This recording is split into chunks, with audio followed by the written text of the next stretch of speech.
Welcome. It is so wonderful to have you here. Thank you so much for joining us for this Sagittarius new moon gathering and ceremony tonight, or afternoon, morning, wherever you're at in the world. My name's Amanda Walsh, and I am the CEO and co-founder of Astrology Hub. And I am here tonight with Mary Lane, and Mary Lane also lives here on Maui with me, and I am so thrilled to be sharing her and her wisdom with all of you this evening. I just want to quickly go through our flow for the call. I'm first going to tell you a little story about how I met Mary Lane and why I am so excited to be introducing her to you. And then Mary's going to set a sacred space for our gathering. And then she's going to go into the content. What is the cosmic wave? How do we write it? And she has some amazing wisdom to share with us there. We are then going to do a short Q&A. So if you have questions as Mary's speaking tonight, go ahead and ask them in the Q&A in the chat. We'll be gathering questions, and then we can cover those in the Q&A section, which is going to be pretty short tonight, but we will do it. And please hold any questions about your personal chart for another time. This is not the forum for that. We have almost 1,000 people registered for this call, so it's a huge, amazing, awesome group. Our tribe is growing every day, and it's just brilliant and wonderful to have all of you. And then we're going to end with a powerful ritual and a ceremony that Mary will guide us in. So make sure you stick around till the end for that, so we can all start this. The Sagittarius new moon off strong. Okay, so I first met Mary a little over 2 years ago at a very fateful full moon ceremony. We were sitting on the grassy slopes of a property that is on the north shore of Maui. The grass just led right to the ocean, and the full moon was rising with the palm trees, with the full moon rising in the distance. We had just come from a walk on the property in which we saw a flower. It's called a night blooming cereus. I think I'm saying that right. A night blooming cereus. And it is this exotic, mystical, beautiful, big white flower that only blooms once a year and only at night. And it happened to be blooming this night that we were there. And as Mary says, Mary, who speaks to all of the everything in nature, she says that what it says to us is wake up in your darkness, which it was most certainly saying to me that evening. So I remember we were sitting in the circle. There were about 10 to 15 women, and Mary was sitting across from me. And we were all going around the circle stating our intentions. And when it came to me, I raised my arms up into the sky. I'll never forget this. The moon was a little bit more overhead at this point. And I said, I am ready to step into my destiny. And it was this moment that just, those moments where you just did something kind of big. You don't know what that is, but it's like, oh man, okay.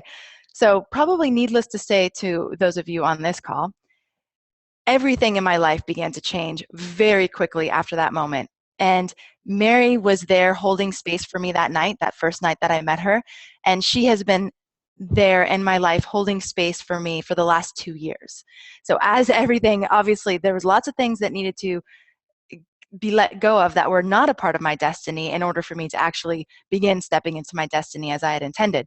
So since then, Mary and I have sat in many full moon and new moon ceremonies on her property that is on the slopes of Haleakala on Maui. I've sat around a fire with her under the stars in her beautiful garden of medicinal herbs and flowers. I love to call her my apothecary on the hill. I always imagine her up there like brewing her potions and her medicines and all of her healing tonics. She just carries the lineages of information and wisdom that we've lost. So many of us have lost. Some of you are still tapped into that, but I know for me, just complete disconnection from this wisdom. So I'm so thrilled that I've been able to call her down from the mountain today to speak with all of you and to give us this opportunity to learn from her, to sit in sacred space with her like I've gotten to do so many times, and to start this new moon off with ceremony, a really sacred ceremonial space. So, Mary, thank you so much for being here, and thank you everybody for being here as well. Oh, Amanda, what a beautiful beginning to this this time together and opening up this sacred circle for us. It's a beautiful story, and it's so much about what we're going to be talking about today. So I don't know how you picked that story, but it couldn't be more in alignment with our conversation. Of course, Mary, it's the story of when I first met you. I was thinking, what would I want to tell them about Mary? It's like, well, the story of when I first met her, which it's so relevant. So yes, thank you. So relevant to what we're talking about today. Okay, so Mary, let's go into sacred space. If you can set that up. I feel like any time that we're coming together and we want to really drop into a space within ourselves and drop out of all the happenings that's going on in the world, it's nice to just set an intention and a prayerful invocation to hold us while we're here together. And so if anyway, just close your eyes for a moment. And I would like to take this moment to, first of all, invite Madame Pele and Mama Chaska, who I invite to every circle. And I ask that you hold us here in this sacred way that you always do. I would like to invite all the ancestors, for all the people who have shown up for this circle today. And I ask that you hold us all and circle around us in your wisdom and your caring and your love. I know you are there all the time, and I am asking you through this special invitation to please hold us at this time. I also ask that during this webinar, that Amanda and I are supported by all of you to share from our hearts and to serve only the highest good. And I ask for support for everyone to be able to feel what we are sharing, receive what is right for each of one of you, and where you are, with where you are on your journey. Let what does not resonate go, and without any judgment of yourself or anyone else, and honor who you are, where you're at, and just receive what is right for you in this sacred space. I thank you.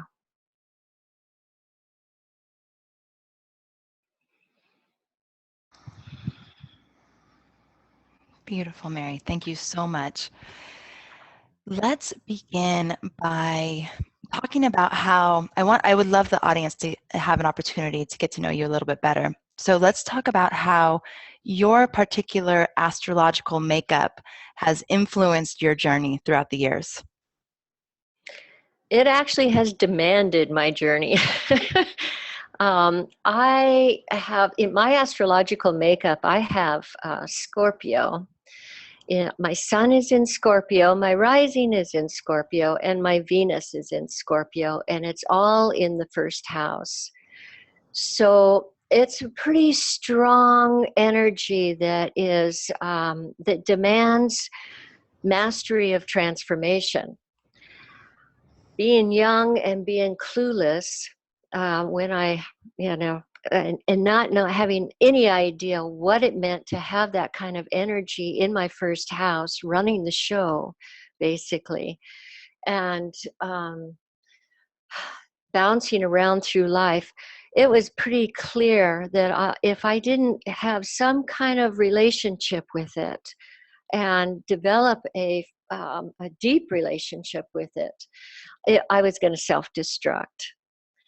So because it has so much to do with the art of transformation, which then has to do with so many other things, our sexual nature, our authentic sexual nature, nature itself, I found that it has to do with everything. And so I had to get on board, basically, or else, I was just going to do myself in. So once I got on board and started really looking into the art of transformation demanded by my astrological makeup, my guru became nature. I realized that nature was the master of transformation. Nature had it down. Nature, and it was everywhere I looked. When I started paying attention, there was nowhere that it was not playing out in this beautiful, masterful form. And it's like, who better to teach me than nature? So I became a devoted student from then on. And then it was pointed out to me at one point that I have Pluto right smack dab in my midheaven, and it's in the sign of Leo, which means that I was destined to eventually shine a light on this transformational process and shine a light on the shadow and shine a light on this. So I am here living out my destiny and going, okay, here I am, and doing my soul contract as it was designed to be. Fantastic. Thank you so much, Mary. Let's talk about the cosmic waves. So what does it mean to ride the cosmic energy? What it means is to be in the flow. I think the Taoists said it perfectly, to be in the Tao. There is a natural flow of cosmic energy that is flowing through everything. And it doesn't matter where you look. It's in every breath. It's in every hour, day, week, month, moon cycle. It's in the yearly cycle through the seasons. It's in the opening and closing, the in-breath and the out-breath of the universe itself. It's in our life cycles, in our menstrual cycles. It's through our personal journey. It's through our collective journey. It is nowhere. It is everywhere. There's nowhere that it's not.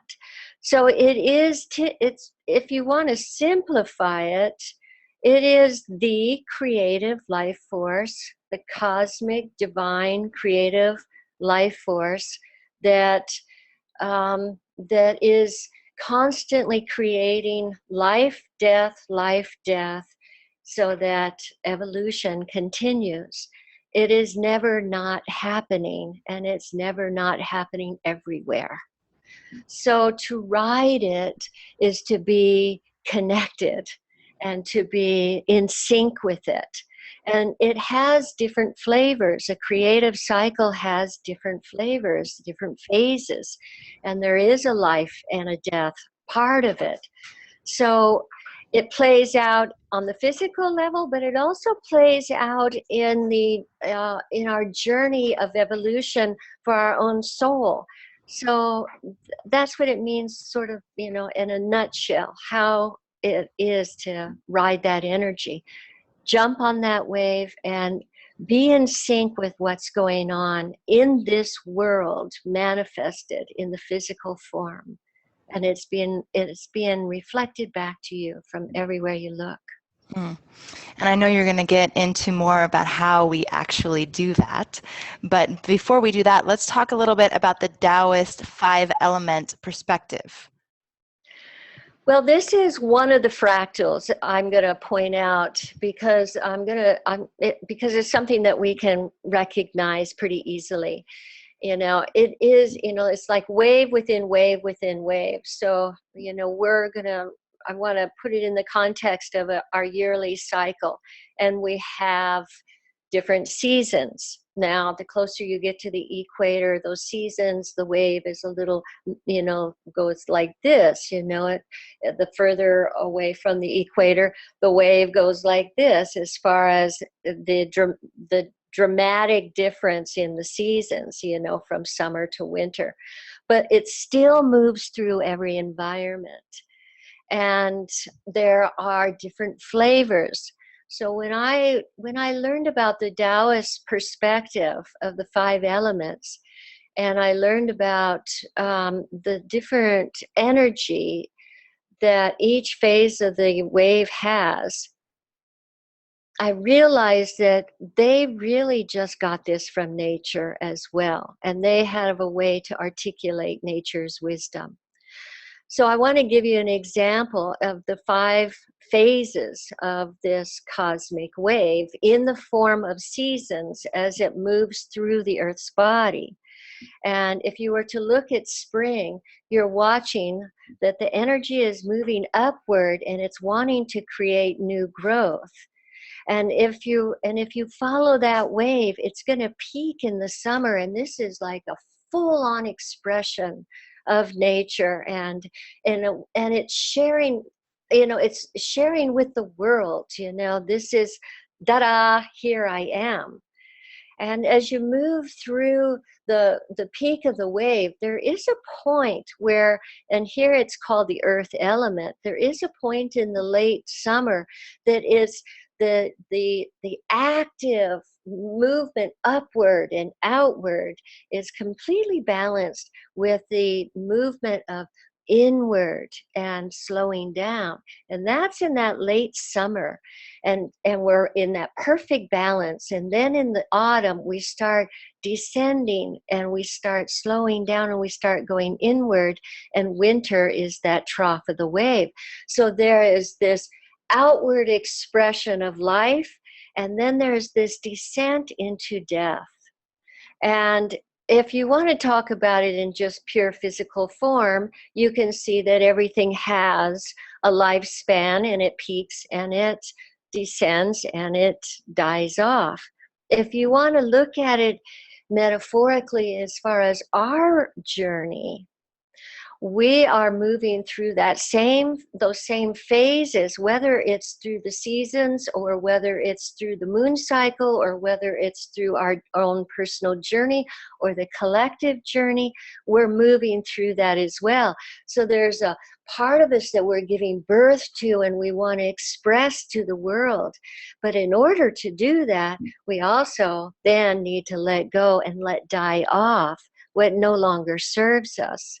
So it's not just the evolution of the earth and nature regenerating itself over and over again. It's the evolution of our souls.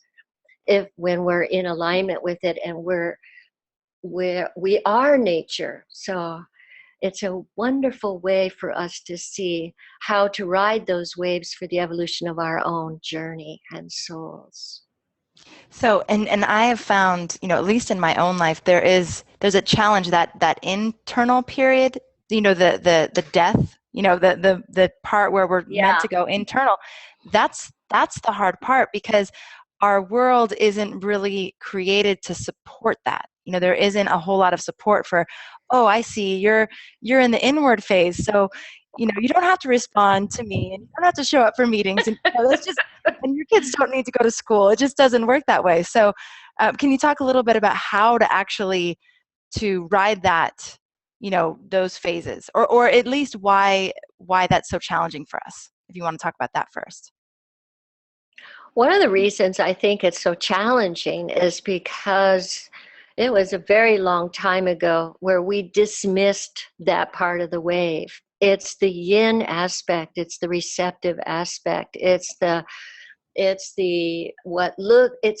when you go inward, or when nature goes inward and takes an in breath. You can see it if you were to watch the earth. It's like she's taking an in breath as she moves down and inward in the winter.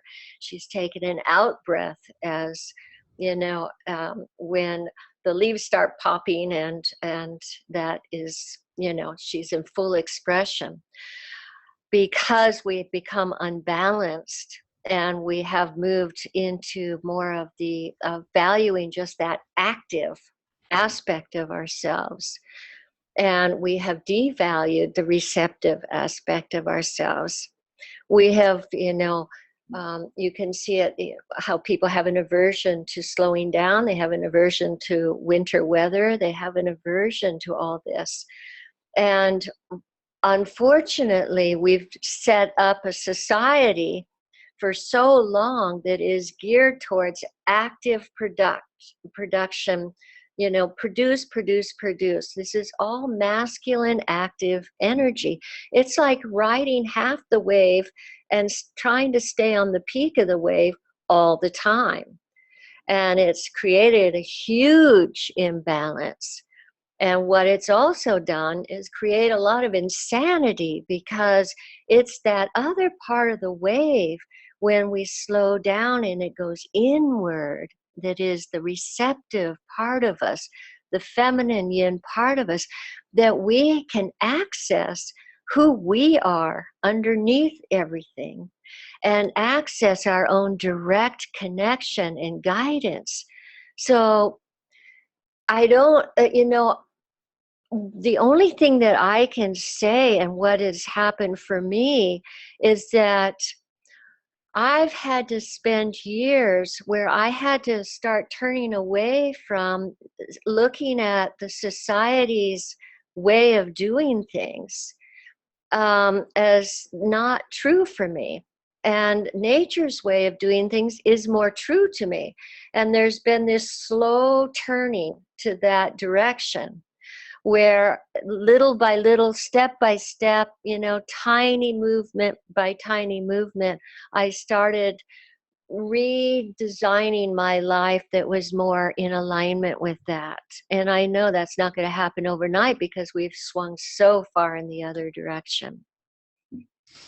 Yeah, But baby steps can definitely, eventually you if we're taking steps every day, eventually we look back and can't believe how far we've come in terms of writing that.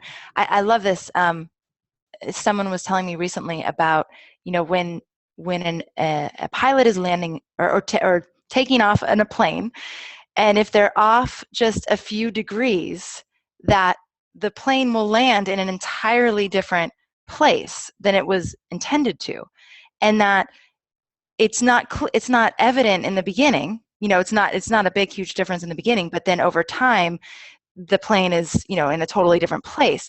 So it can work the other way too. If we do start to write, the angle of our life, that we will get closer and closer to where we want to go too, in terms of getting more aligned.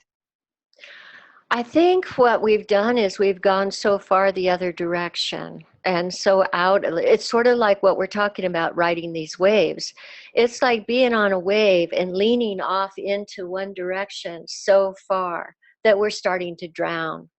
And um, and and it's becoming very clear that if we don't balance ourselves on this wave and honor both sides of the cycle, of the creative cycle, and ride the waves out completely, life is not going to be able to continue. It's imperative that we start balancing on this wave. And the most dramatic thing that has come up that has kept us out of balance is this lack of value for that part of the wave that is slower, deeper, receptive, yin, feminine. And I love how you bring up that only in that place can we actually connect with our authentic nature, so that when we are taking action, we're acting from that authentic place. But if we never go Exactly. down there, if we never go in there, then we're just acting. We're not acting from authenticity. Exactly. And there's different, um, like I was talking about, wave within wave within wave. So I'm a good example, as in the waves that have moved through my life's journey, and being scorpionic, it took me down into the trough of the wave for a long time. The wave just, that was the length of the trough for a very long time, even though I was riding the waves of the seasons and the moon cycles and all these other smaller waves. My life cycle wave went into the trough for a very long time. And down there, it shined a light on everything I could tolerate through many years to come to terms with that was not authentic in me. But what's happened as a result of being able to slow down and embrace that part of the wave is I've been able to um, uh, underneath after it starts shining a light on all these different layers. It's not you, not you, not you. You finally start looking and, oh my God, there I am. And it starts shining a light on, that's me, that's who I really am. And now and I was able to pull together gifts that could only come from going down there, that was mine to give and mine to offer. And so now the wave is starting to come back up.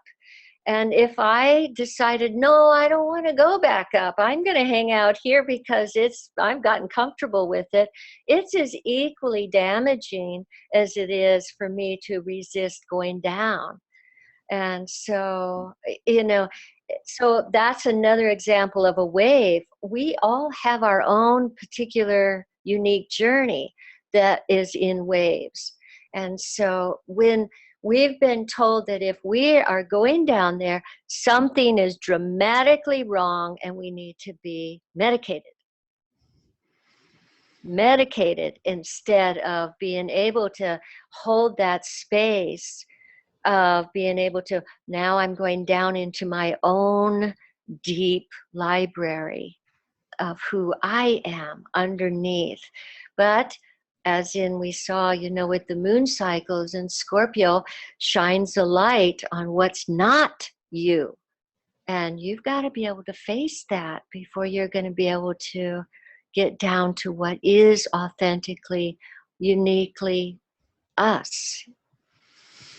I love that, Mary. Thank you so much. So tell us about the moon cycle, the waxing and waning of the moon, and how that wave works and how we ride with that.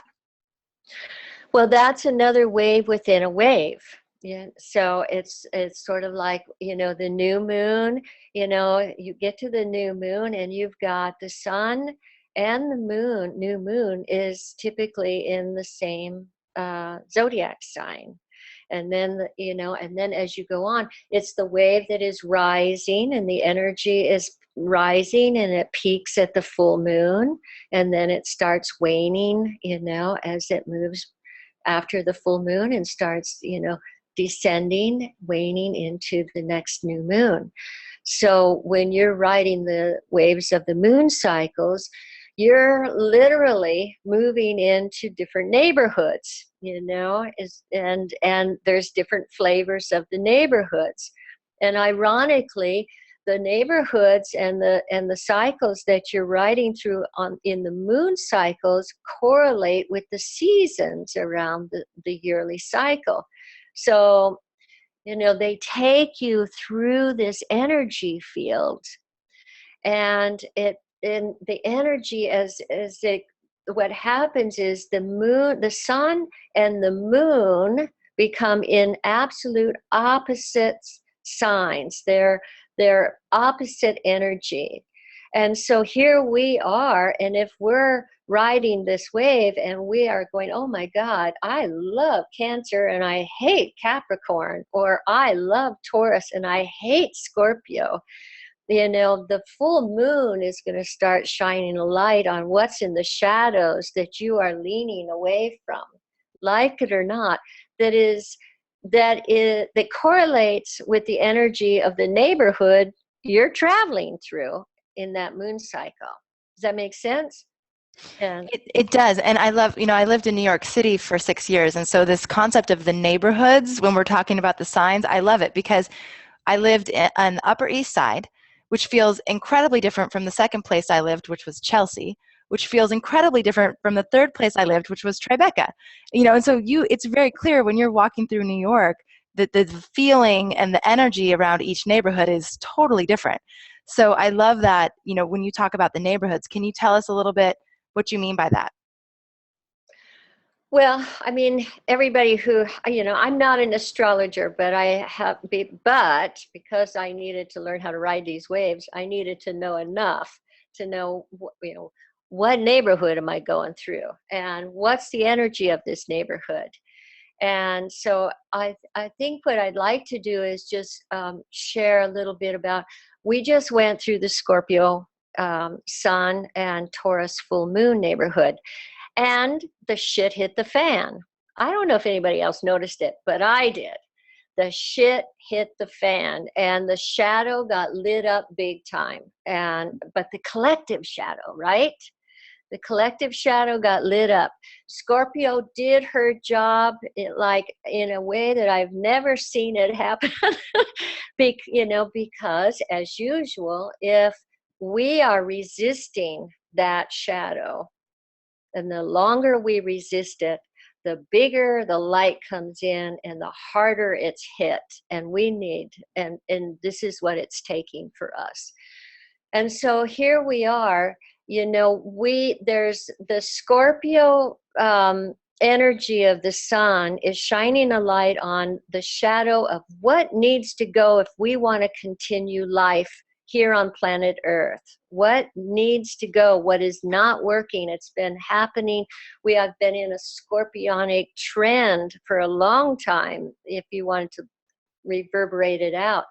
But it's really started shining a big light on what is not working, what is corrupt, what is cruel, what is inhumane, what is all of this in our collective.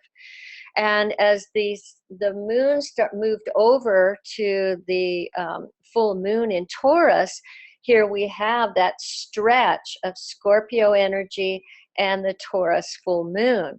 And it's almost as if our if you want to look at America, the U.S., the U.S. split into two camps. One is like manifested as the shadow, and the other one is manifested as, no, we want to keep life going. We got to keep life going, and the other says, no, I'm not moving forward. And they're both shining really bright. But the truth is if it's in the collective, that's one side of the wave. It's in the personal. And what it's done is shined a light on, if in this moon cycle, if we wanted life to continue on planet Earth, we need to deal with this shadow material. And it's not going to come from pointing our finger and moving over to one side of the wave going, you are the shadow. And moving over to the other side of the wave, no, you are the shadow. In order to ride this wave, we're all going to have to get centered on this wave, and we're going to have to look in both directions and go, what of this do I carry inside of me? And what is happening right now that is breaking my heart? Because I think that breaking our heart, we're at that place. There's things about what's going on is breaking my heart more than other things that are going on. But when I really look at what's breaking my heart, and I realize that that's the portal into my own authenticity and my gifts and my destiny. It's like we need our hearts broken open. And we can't by leaning over to one side of the wave and pointing our finger at the other shadow side of ourselves and going, nope, that's not me, it's you. So we are really being asked to learn how to ride this wave, because if we don't stop doing that, we're not going to be able to continue life. So it's a gift. It's as much about the gift of being shown what you need to let go of, what's in your shadow, what's keeping you from growing and evolving and moving into more of a harmonious place in alignment with the natural world and connected, is as much a gift as life itself. Don't you think? There's no question. I mean, it's kind of like what you were talking about before. It seems like I love the part when you say the where our heart is broken is where we have the gifts, and it almost it takes the heart breaking to know where it's breaking. You know, if we don't have that moment where we can see it, it won't happen. So I love that. I'd love to just put this out to everybody in the chat. If you'd like to, where is your heart breaking? You know, where Yeah. what about what's happening is breaking your heart, and then we can carry that in with the ceremony because that we'll do at the end, because so much of this is about, you know, each of us have our own station, each of us have our own, I love to call it stations, but we, you know, we have our own um, something that we are meant to do as that while we're here to serve. You know, the ultimate purpose of our soul is to serve in some way, and so where your heart is breaking is such a huge clue as to where your service is. Hmm. So if anybody wants to share, that'd be great. And if you don't, that's okay. Just hold it in your heart because we will, you know, be connecting with it in the ceremony. Um, Go ahead, Mary. I was going to say, I mean, I really feel like it's time to, our hearts need to break wide open. And I feel like that's when we get to the portal opens to into our own soul, into, and what we call into our kuleana here on Maui. Kuleana, yeah, Kuleana in Yeah. Hawaiian is uh, your responsibility. But I had a kahuna explain it to me as both your responsibility and your joy. So it's those two things together, your Kuleana. Um, yeah, And, and it's interesting that I feel like at this stage of our evolution, that stepping into our kuleana and our joy is going to come through a broken heart. yeah. We have someone in the chat that's saying my family and friends are all losing faith in each other as of late, as well as losing 5 family members in the last 2 weeks. This is prevalent. This, you know, when you were talking about the shadow, you know, it's not me, it's you, and this, you know, this infighting that we see in the collective, but it's absolutely happening within the microcosm of our families, of our communities, and then also obviously within ourselves. But can you talk a little bit about how to how to take responsibility for the things that we're seeing in others that we don't like, or that we, you know, the parts that we just want to turn away from and say that's not me. Well, what I will say is the stronger reaction you have and want to turn away from a part is the more you need to look at it in yourself. And um, and I think that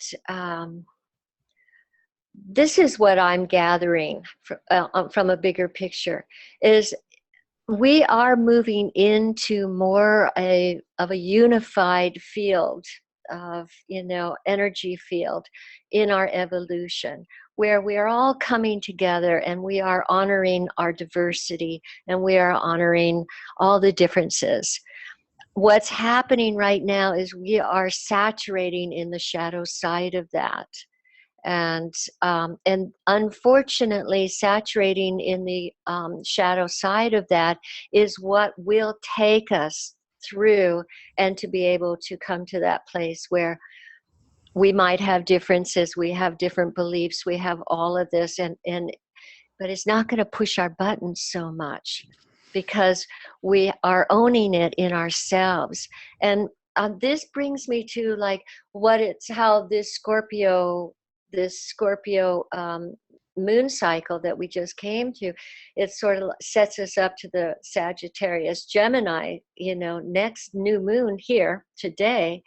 And this speaks to what the question is that with the Sagittarius Gemini energy, we can take what has been lit up in our families, in the collective, in us, and this supports us to really go in and sort through all of this and start really zeroing in on what is mine here. And how does it play out in my life? And really become honest with ourselves. It may not be as dramatic as some people are expressing it, but how is it playing out in these small little ways? Because we're still emitting that energy out there. And as long as we're denying it in ourselves, we are going to have our buttons pushed big time by our families and by, our loved ones. And, so it's sort of like when the energy is coming through, it's like a pinball machine. When you're leaning over in one direction and going, I am not that, it's like you're curving the channel, and what the energy hits up against is that block, and it ricochets out and goes out into the world, and that ricochet and going out into the world feeds the collective. So we owe it to the collective to really be brutally honest with ourselves. What of what is being shined upon in the collective is mine, and how does it play out? Because the only way to change the collective is if the channel clears within us. And it's not like this is something terrible, that, oh my God, if I admit that I am prejudiced. I'm going to tell you right now, especially right now, if I'm walking down a dark street and I see a group of men up above me, ahead of me, I'm prejudiced enough to cross the road, thinking automatically, well, better safe than sorry. How is that not a prejudice and a judgment? I need to own that in me. It doesn't mean that I will stop, crossing the road, but it means that I'm not, that I'm owning what's inside of me. And it's not running me anymore. It's like, I'm not blaming the world for it. Does that make sense? It does, Mary. It does. We have some friends who have written in about the things that break their heart. Oh, One that I know is so relevant for you. So loss in community, friends, city, and beyond, heartbreaks for the general ignorance of how to share, heartbreaks for being afraid of duality. Actually, Romina wrote in and said, "I wish everyone in the world could hear this." So, but there's one heartbroken that I know is a topic very near and dear to your heart too, Mary, which is disregard for the feminine. So I thought that actually might be a good segue into talking about your most recent book, which I just had the joy and pleasure of reading. Um, Mary has a new book called Meena, Meena, and it is very much about the healing of the feminine. Mary, do you want to tell everybody a little bit about the book? I would love to, because it is about the healing of the feminine, and it talks about, well, what I was referring to earlier about that part of the wave, but the story. Mary, real quick, I know we have some men on the call, and I just want to make sure that we differentiate between the feminine and female and the masculine and male. So can you real quickly just speak to that? Yes, yes. Because when I talk about the masculine, I'm talking about the active principle in all of us. When I talk about the feminine, I'm talking about the receptive principle. And both are inherently, when we are balanced on this wave in union, we have both of these very much alive and in love with each other within ourselves. So this is not about bashing men. This is not about anything against men. And when I talk about the patriarch, I am not talking about men. I'm talking about a structure that was put in place, a value structure that was put in place that ended up cutting us in half and dismissing that receptive aspect of ourselves. but it plays out in our personal lives. So the book Mina is a novel, and you are following two women in this story. That is, one is from the ancient times, that when we were totally connected to this, the total wave, and the feminine and masculine equally, and we were in sync with the natural world. We were a part of it, and we lived in a sacred way. It's just an amazing sacred ritual initiations of learning how to be this wave, be this creative wave that is a vessel of divine creation here on planet Earth. And what it flips back and forth to, what it and following a young woman who has been cut off from that, and has in modern times, and living that life of what it's like to be a woman in a world that has dismissed her essential qualities, basically, that is so strong in her. And uh, and it's the shadow side. So literally, while you're reading this book, you're doing what we're talking about. You flip back and forth between the sacred and the profane, and, you know, the shadow sides of each other.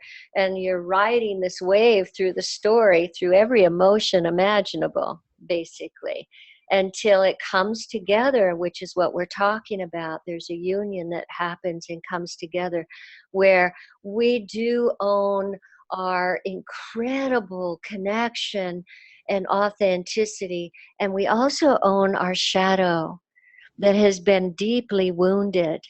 And it's not, and we cannot demonize either one. We have to bring them back together so that we can step up and take our place and in our world today, in our authenticity. And you can't do one without the other. You really have to own both sides of yourself. Mm. Mary, what I love about your book is that it gave me such incredible visuals. I mean, the fact that it's a spiritual book written in a story already, I could not put it down. I couldn't wait to hide away and read your book any second that I could get. And what I loved was the visuals, because I now have pictures like pretty much imprinted in me of that sacred time.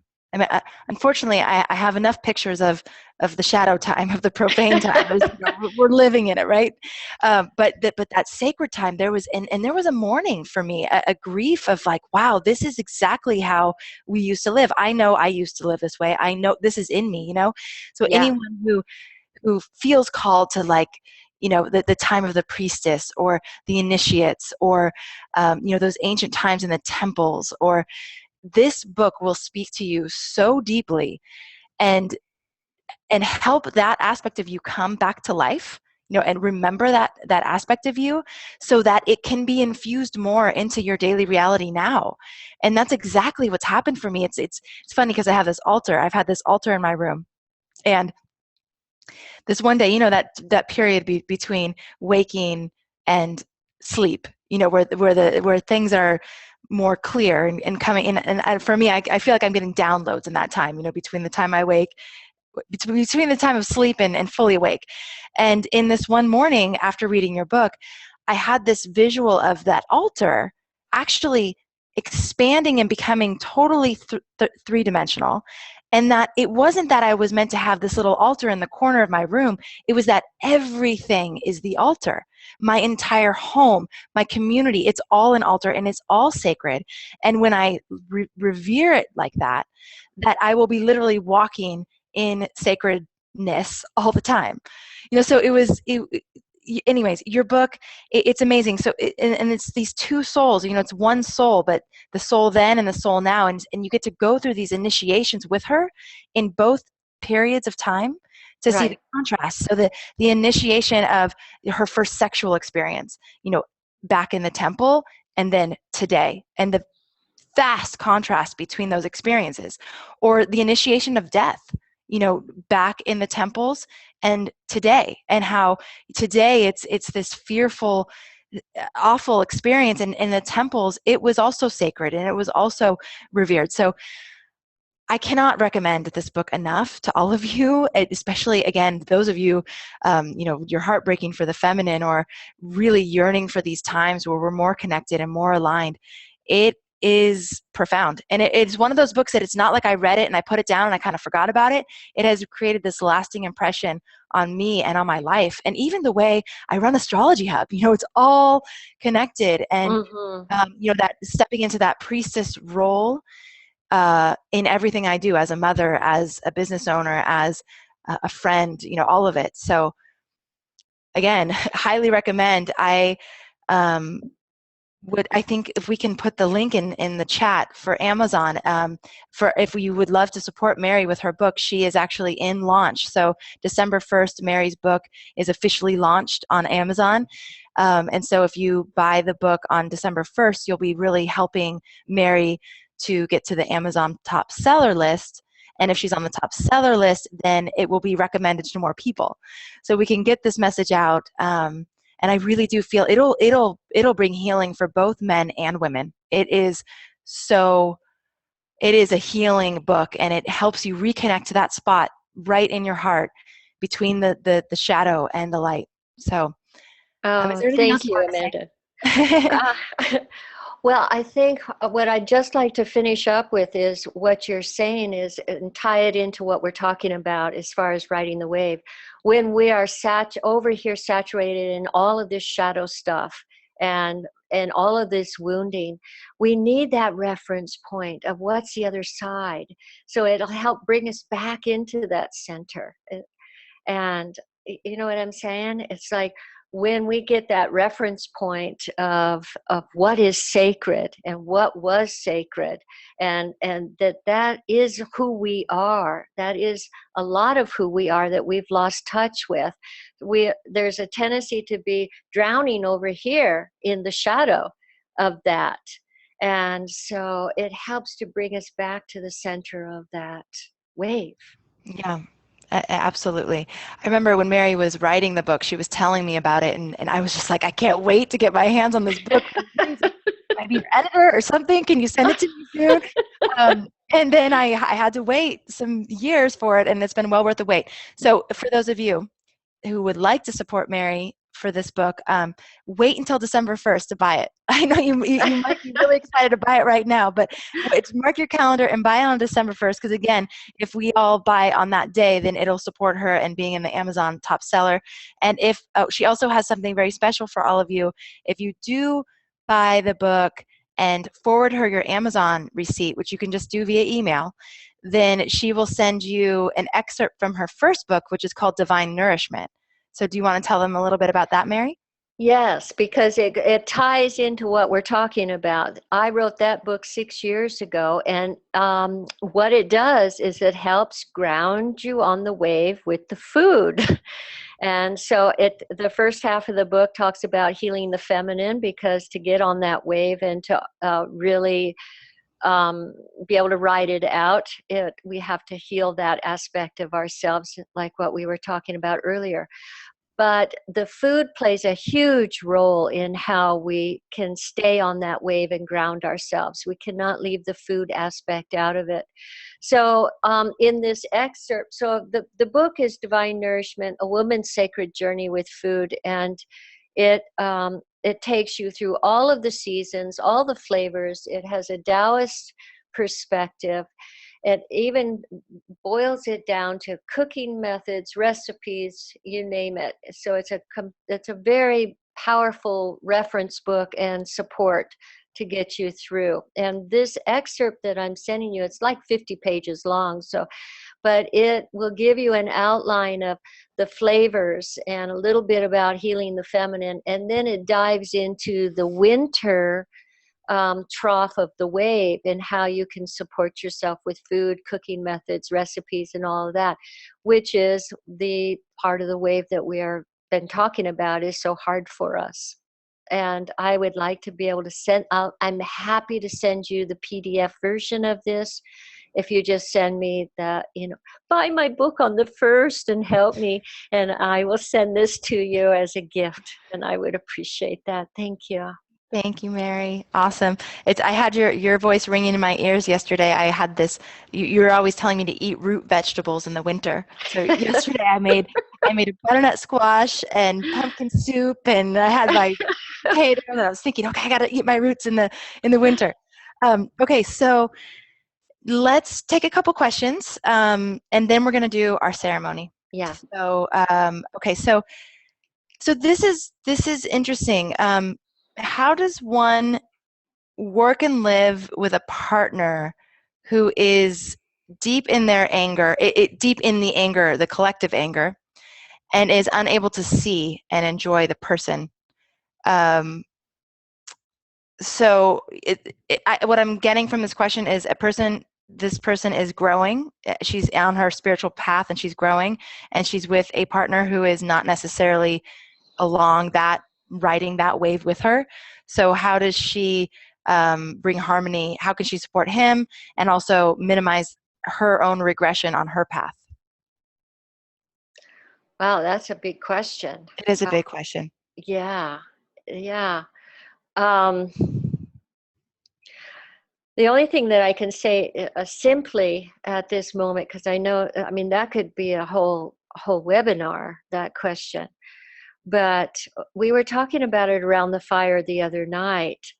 And when we are owning our own shadow aspects, and when and what one of the things is our own anger, we have then we can start developing a healthy relationship with it and use it in the force that it best serves. And that and what we can do with that is very easily, with no charge, is when something is not, it crosses the boundary and is not serving us, we can just simply say, no, this doesn't serve me. And it can be in any given moment.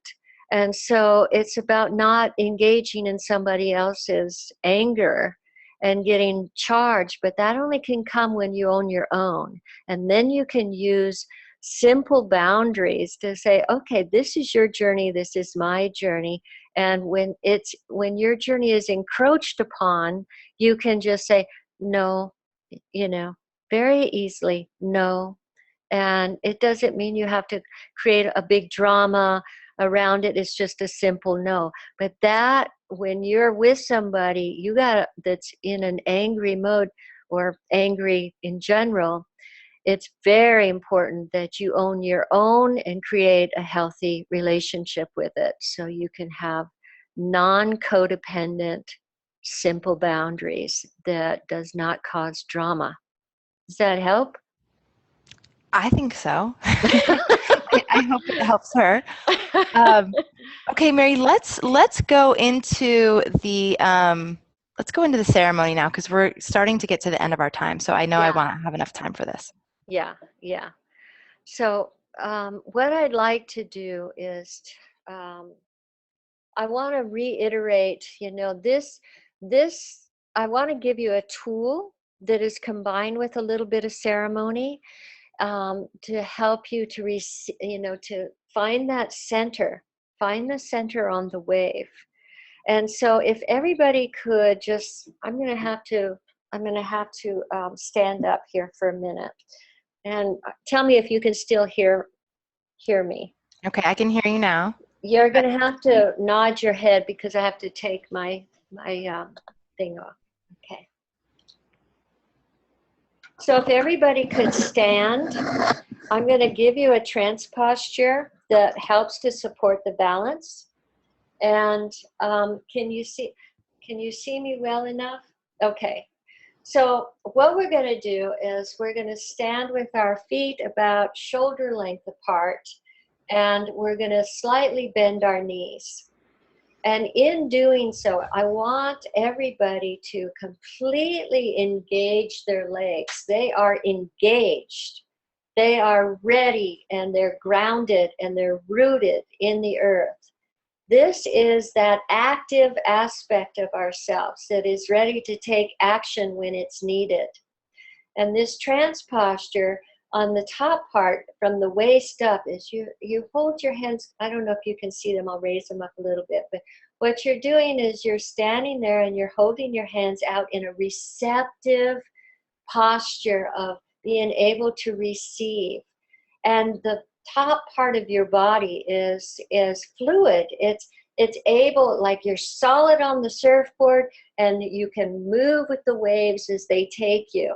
And it's totally receptive.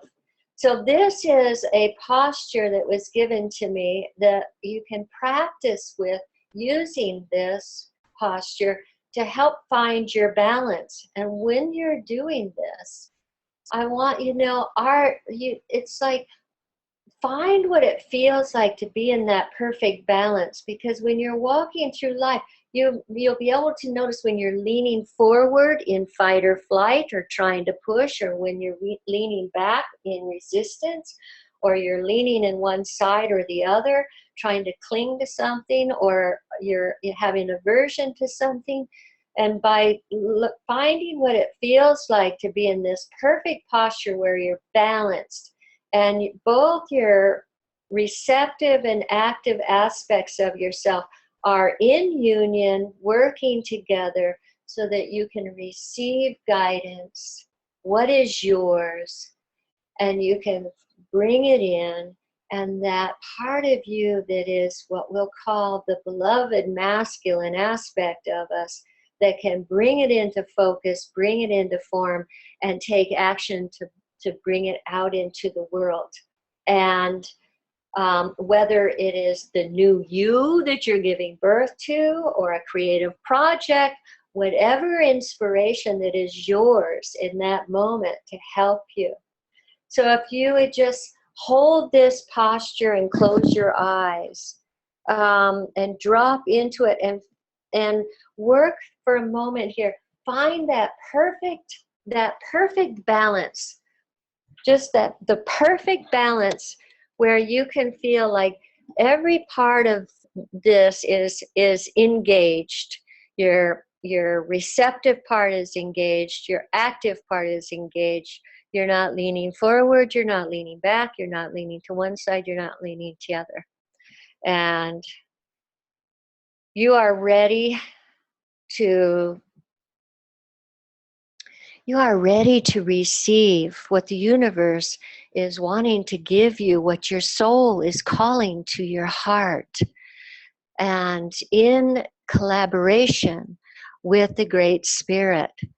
And you are holding this posture saying, I'm available, I'm willing, I'm able, and I have the courage to take the action on this. This is what this posture is saying to the universe. And you can feel the entire universe holding and guiding you as a part of this evolutionary story that we're all going through. And the sun, the moon, the nature you are surrounded by embodies this cosmic wave that is running through all that exists. And it is the essence of creation. And you know in your heart, when you hold this, that you are a part of this whole story. So on this new moon day, with the sun and new moon both in Sagittarius, hold this posture of receptivity. It's the yin time of the year.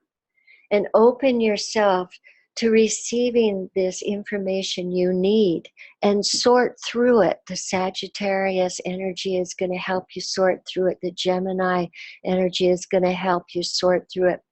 And be brutally honest with yourself. The shadow has been lit up in our collective during this Scorpio and moon cycle. And it's in all of us to some degree.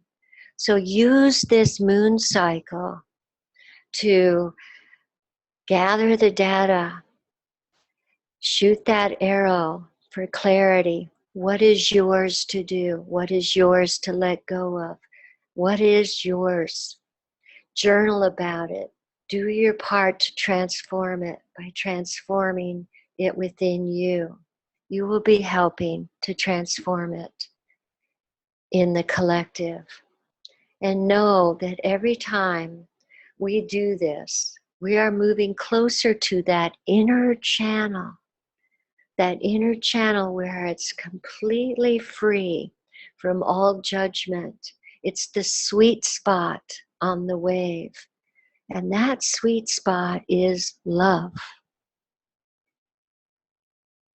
And that is when the love can flow through this inner channel, and we're all working towards that sweet spot.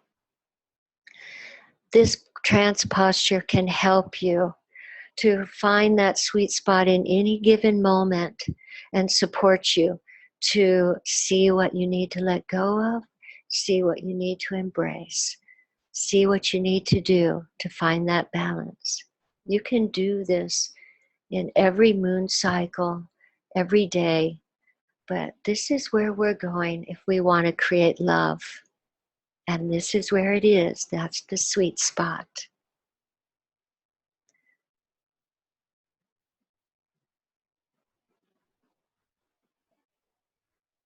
So I thank you, and I want to thank the ancestors and all the unseen support for being with us in this sacred circle today. We do this healing and support of all our relations now, and who have come before us and who will come after us. I thank you for joining me, and thank you for allowing me to serve you today in this way. Mary, thank you so much. Thank you for sharing. Thank you, Amanda. You know, we did that trance posture yesterday as we were getting ready for this call, and I found myself doing it today. You know, kind of, where am I leaning? Where am I, forward or backward or sideways? And it's really interesting to have something where you can feel it in your body, Right. versus having it a mental process. So thank you so, so much. I hope all of you have loved learning from Mary as much as I do. Just a reminder, if you want to support her with her book, and if you want to benefit from the beauty of a year's worth of wisdom, and not a year, a lifetime worth of wisdom and knowledge and experience in this amazing offering, this gift that is this book that Mary has just recently birthed, please do so December 1st. And then if you can remember to email her the receipt, she will then send you the 50-page PDF excerpt from Divine Nourishment as well. So you get a double dose of Mary Lane. Mary, thank you so much, and thank you everybody for joining us. It's been so wonderful to share this sacred space with you and to begin this moon cycle together. So thank you very much, and I'll look forward to catching up with you next time. Aloha. Aloha.